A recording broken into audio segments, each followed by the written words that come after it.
Caitlin Clark is out injured right now, and it appears that we know, well, she's out injured with a groin injury, and it appears there is footage of how it happened. Another game, another blatant cheap shot, and once again, the referees swallowed their whistles. WNBA referees have been having issues, simply playing against Caitlin Clark and the Fever. This is another year and another case of WNBA referees not making the right calls when it comes to Caitlin Clark. She took a clear hit from a Seattle Storm player right in front of the official. No call, no concern, no consequences. That same play likely triggered the groin injury that's now sidelining her. If you think the WNBA referees are corrupt, then comment "Protect CC" down below. Let's go. One of the worst missed calls I think I've ever seen in basketball. And then when the refs don't call the obvious foul, the refs don't call it. No whistle, no protection, no accountability. And let's not pretend this is anything new. It's become a recurring theme. Caitlin Clark is the needle. Caitlin is boxed off. Caitlin Clark is the star. Everything else is wrapped around her and revolves around her. She's Rookie of the Year in the WNBA, the most popular woman ever in the league. This isn't about just one foul. It's about a pattern. It's about how silence becomes complicity. The WNBA's blind eye is turning into a full-blown issue. It is a mad situation just all around when it comes to Caitlin Clark. She has suffered yet another hard foul, and the referees failed to make a call. Some say the WNBA is physical, and she just needs to get over it. But what went down in Seattle wasn't a random incident. It was the latest example in a long, frustrating trend of her getting hammered with zero whistles to show for it. Let's rewind the tape. Game after game this season, Clark has taken more contact than a crash test dummy. Why is that? New year, Caitlin Clark's still getting assaulted, though, bro. Why are we back here? And somehow the officials just don't seem to notice. For whatever reason, these referees made it their business to simply not make the calls.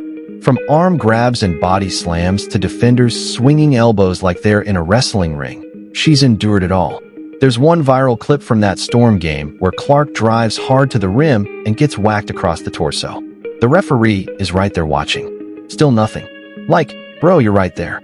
Meanwhile, the Fever get flagged for breathing too hard. Sophie Cunningham picked up a foul for existing. Hands up, feet planted, nothing else. Then we saw more ticky-tack fouls. Bump, whistle.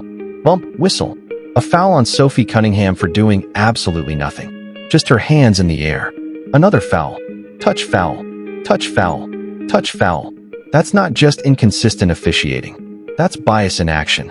Fans have stepped up to expose it, with social media flooded by frame-by-frame clips showing Clark getting beat up while refs remain motionless.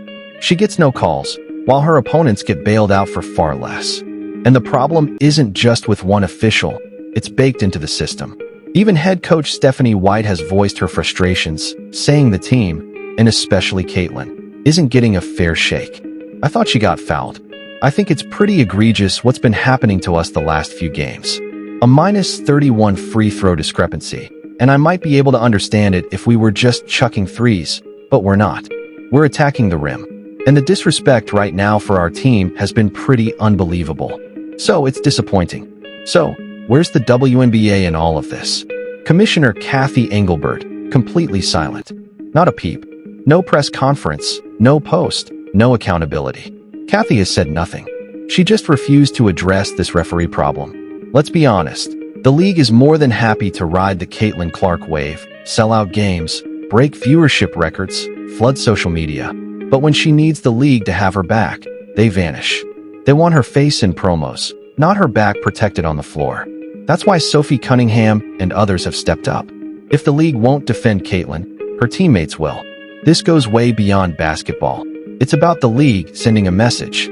One that says, thanks for the ratings, but don't expect any protection. No doubt the Indiana Fever are dominating the WNBA rating. Now let's talk about that Seattle game, the one that reignited this firestorm. Sure, the Fever came out on top 94-86, but the scoreboard only tells half the story. From the opening tip, Clark was hounded. Off the ball, she was held. On screens, she was grabbed. On drives, she was shoved. Not a single official had the guts to make a call. There's one moment early in the game where she gets hammered going up for a layup. Defender makes full body contact. Ref stares and lets it go. Caitlin Clark has suffered yet another hard foul, and the referees failed to make a call. This double standard isn't just frustrating, it's dangerous. It signals to every other player that targeting Clark is fair game. And Seattle took full advantage. But this is why Caitlin Clark is different. Despite the punishment, despite being ignored, despite the injury risk, she didn't disappear. She led. Now, sure, the box score wasn't pretty. 6 points, 8 turnovers. Caitlin Clark is definitely still in a shooting slump. She attempted 6 three-pointers, made none of them. She went 3 for 13 all night. This is the first time in her career Caitlin Clark recorded more turnovers than points. Bro, she had more turnovers than points for the first time in her whole basketball career. But stats don't tell the whole story. Clark still dictated the offense. She still spaced the floor, found her teammates, and stayed composed under relentless pressure. Her impact on the court was still extremely high. She did also have 9 assists, 3 steals, and 2 rebounds. That composure helped secure the win. Players like Erica Wheeler, a former teammate, even checked in on Clark after she took a hard hit. That's respect, something the referees clearly haven't shown her. Let's not forget Aaliyah Boston, who exploded for a career-high 31 points and 8 rebounds.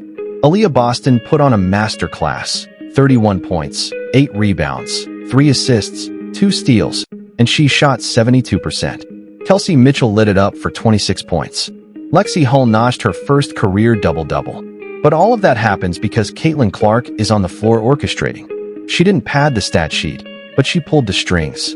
If it wasn't for Aaliyah Boston and Kelsey Mitchell, this could have been the 3rd straight loss. She didn't get the calls, but she got the win. She didn't get protected, but she protected the team. This is what critics and clueless refs don't see. Clark's greatness isn't limited to logo threes or highlight reel passes. It's in her poise, her toughness, and her ability to uplift a team even when everything's stacked against her. While the league ignored her, while refs turned their backs, she stood tall, ran the show, and walked away victorious. The Caitlin Clark effect seems to be crazier than year one. I love watching her score and just everything about her. They went the extra mile just to watch her play here. This is great news for women's basketball, period. Clark is the GOAT. She signed my jersey. So happy I'm crying. I'm so happy. This is the best day ever. Let's cut the nonsense. Caitlin Clark isn't just part of the WNBA boom. She is the boom. She is the reason casual fans are tuning in.